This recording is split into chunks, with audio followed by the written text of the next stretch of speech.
You know that feeling as the year starts to wind down? Like you just need one last chance to turn your luck around? One final opportunity to hit that big reset button? Well, what if I told you there's an actual traditional festival designed for exactly that purpose? A day literally dedicated to wiping the slate clean and welcoming in a whole lot of prosperity. It's called the Lower Prime Festival, and you can basically think of it as the year's last big chance to get rid of any bad juju and pray for some good things to come. It's all about renewal, and it's centered around the water deity, kind of like you're asking to wash away all the tough stuff and that good luck just flow right in. And here's the best part. Tradition says you can literally cook up your own good fortune. Seriously. So today, we're going to unlock the secrets to 3 super auspicious, and let me tell you, incredibly delicious treasures that are at the very heart of this day. Okay, first up, let's talk about money. Because who couldn't use a little more of that, right? Our first lucky dish is all about inviting wealth and prosperity right through your front door. We are making golden ingots. And the name is no joke.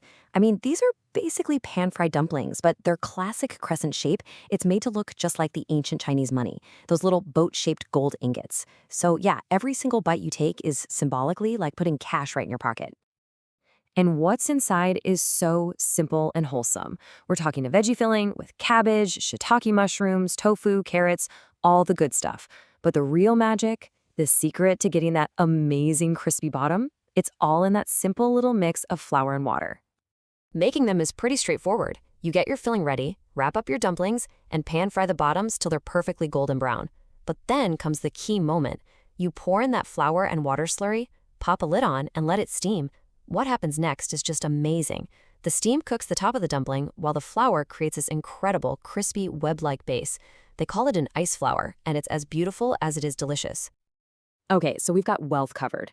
What's next? What about your career or your personal life? Well, for that, we're moving on to our second treasure, rising mochi. And the symbolism here is just perfect. It's a 2-for-1 deal.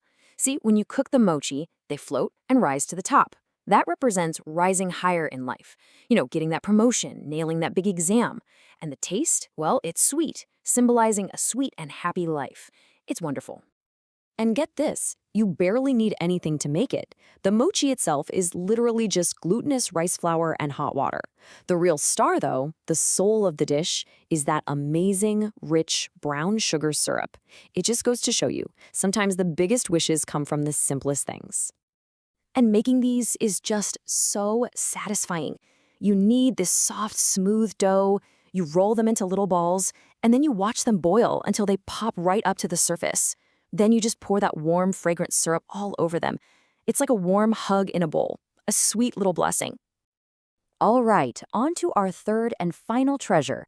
This one brings everything together, full circle, literally. We're talking about round buns, which are all about completeness. The circle is such a powerful symbol in so many cultures, right? It stands for wholeness, for unity, for everything coming together.